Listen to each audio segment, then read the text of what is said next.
Hey guys, welcome back to another video of Game and Fix, and we're in a little bit of a different spot for today, but I'm back with another controller restoration. Now, if you know what this controller is, then you're old. No, I'm kidding. Most people know what this controller is because it's one of the most iconic controllers pretty much ever created. This is the Atari 2600 controller. And as simple as it looks, with just a joystick and a button, it can be a lot of fun, which is going to be, I guess this is kind of like a little sneak peek to like my game room, because right there's going to be the next video. Anyways, I'm going to be showing you guys how to clean this thing and take this thing apart, because as you guys can see, it is quite dirty. There is plenty of dirt in between those grooves, and even the button has accumulated some dirt. And on top of this plastic right here, which is old, it's just covered with a thick layer of dust. And the joystick seems a little bit chewed up because of being so old. But I'm gonna get this controller back in good shape so that can be used again for hopefully another 40 years. But I'm gonna start taking this thing apart. And there are 4 screws you need to take underneath.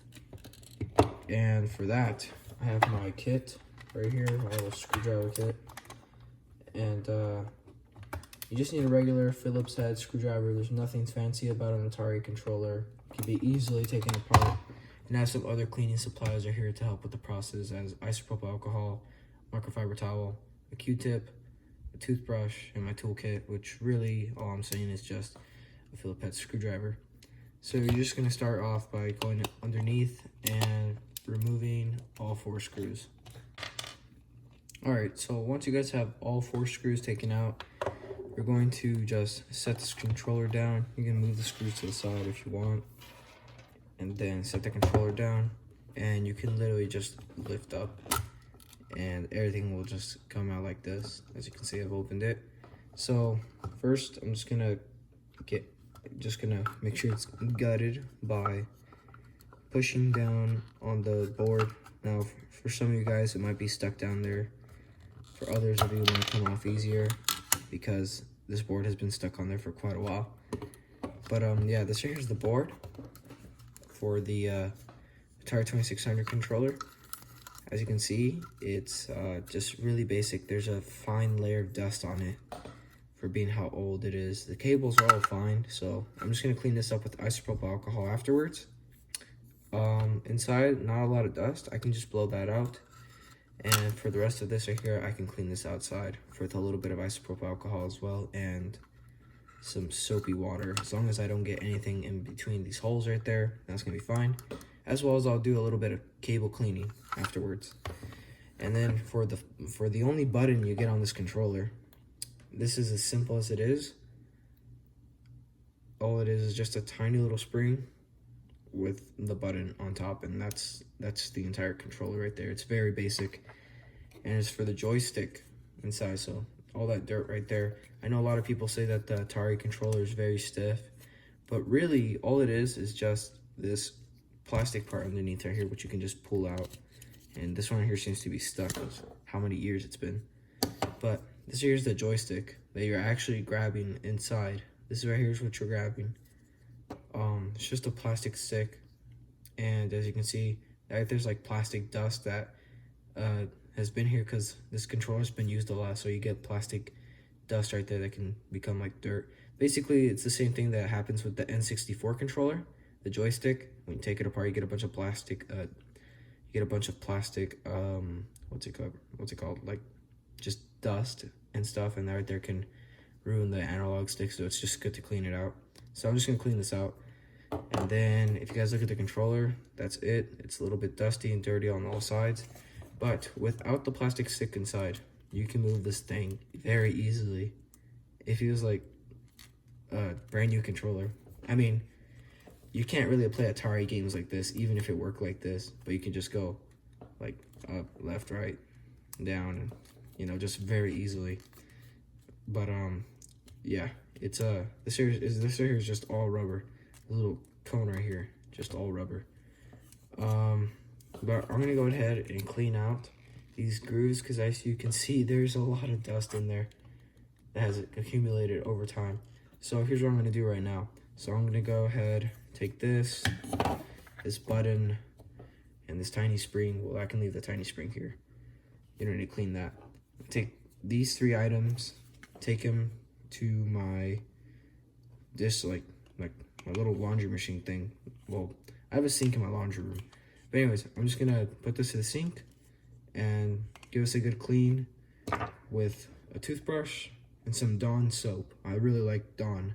I recommend Dawn. Not sponsored, but I just like Dawn. Dawn is just pretty good at cleaning stuff. Anyways, I'm gonna go clean this and I'll be right back. Alright, so we're back after cleaning and drying the controller parts. As you can see, the joystick is now looking a lot better. There is pretty much 0 dust in there.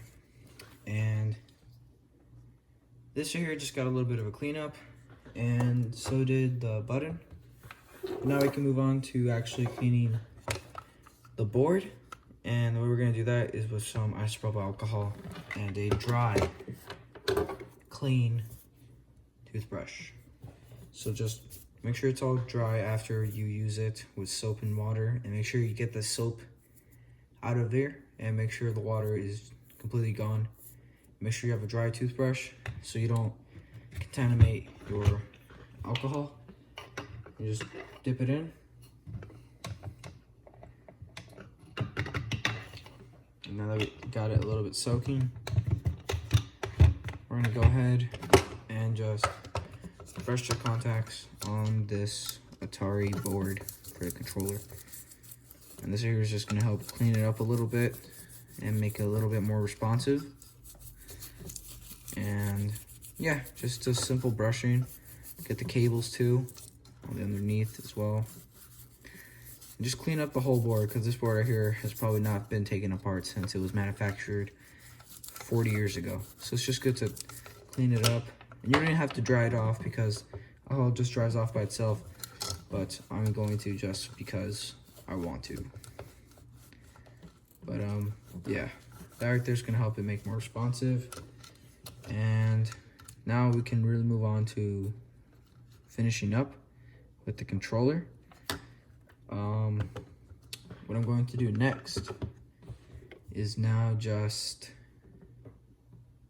actually before I do the next part, I'm just gonna go ahead and unravel this wire, extend it out right here, and I'm just gonna use a bit of that alcohol that we had on here and just clean it up the end a little bit, because if I use alcohol on the end, it cannot damage it at all.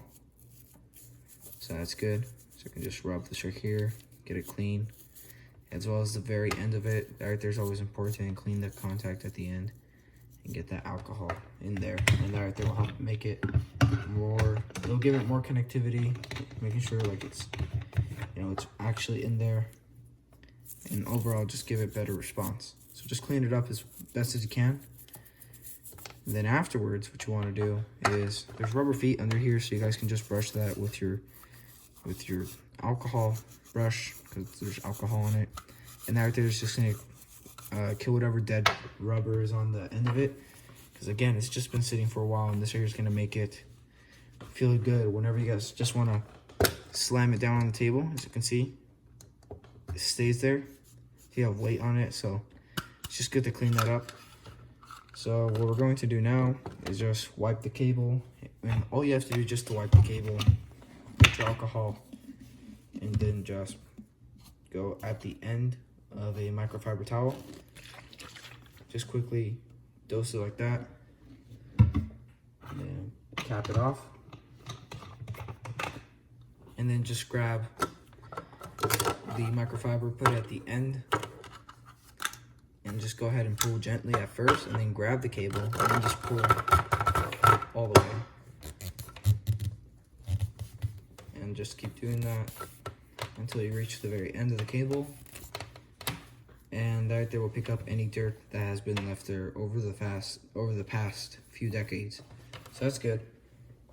And now we can begin to put the controller back together. And I actually did not need to use a Q-tip. I was just gonna use the Q-tip for the contacts. So you guys can use it for the contacts or just brush it on with the toothbrush. Either way, it works.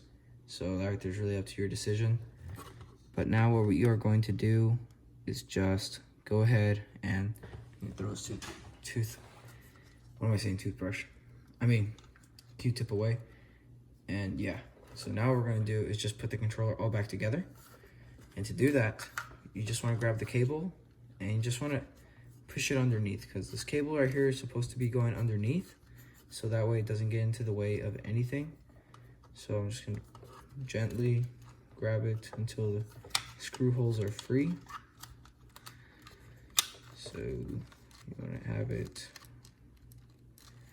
in the board. So it looks something like, let's see, maybe I could put it on top like that. Just make sure it's tucked in. Just want to tuck it in around. Make sure the cable's not in the way of the actual contacts, or else you can't use your controller. And yeah, that right there's basically, just want to have it like that. But that right there doesn't actually really matter, because we're gonna put it on top of here. My bad. All right, so you guys want to grab that big plastic part right here, and then just stick it up here onto the hole. And that right there's going to give the Atari its iconic stiffness. And then from here, we're just gonna grab this and go ahead and grab your little button with the spring. I think the spring rolled away. Oh, there it is. The spring, and then just put the spring at the end, like so. And then this right here, you're just gonna go ahead and just pop in right here as well. So that right there popped out a little bit. And you're just gonna have it like this. Make sure that the white plastic piece has that little end piece facing forward, like towards this way where it says top on the controller right there. You can see it says top. And that's basically it. And then afterwards, just go ahead and grab that board, which I know I should have done this first. And then you can just stick it into the holes that it wants to go to. So like that. And then we're about to finish. So once you have the board placed in like that, you can just place in the rest of it through the bottom and make sure the cables are tucked in nice, and just squeeze out on it a little, make sure it's not too tight, and you will have your finished product very soon. So just move the controller around a little bit, make sure you don't have any cables under there, push the button a little, that feels really snappy. And once you make sure that everything's all in there, nice and gently, like that, you're just gonna screw it back in the 4 Phillips screwdrivers. The 4 Phillips screws back inside with your Phillips screwdriver, and we'll be done. All right, so you guys, we are now done cleaning and putting back together the controller. As you guys can see, this is the finished result. It looks brand new, as if it just came out of the manufacturing place. But it looks really good, and it feels good in hand. And pressing the button feels really snappy. And I'm sure it's gonna be a lot more responsive once you hook it up to your Atari. And joystick obviously is still stiff. Joysticks on the Atari 2600 are known for being stiff, and that right there's just their usual thing. But it feels great. Nevertheless, it feels great, and it looks a whole lot cleaner too. No dust or grime and dirt in there like it was before. And the cable is now clean as well. So that right there is how you guys clean a Atari 2600 controller. Hope you guys enjoyed. Subscribe to the channel if you want to. We're almost near to 100 subscribers. I'll be really happy if we can get there. And like the video too if you want. I'm not sure how it helps me out. I know a lot of YouTubers say, like the video, it helps me out a lot. I honestly don't know how it helps out. Maybe it helps out with recommendations. You guys don't have to. I don't even know what it does. But hope you guys enjoyed this video. And the next video will probably be a game room tour. I know I do a lot of them. That's because I change a lot of stuff in my room, like constantly, to make it look better and cooler, I guess. But yeah, I hope you guys liked it. I'll see you guys in the next one, and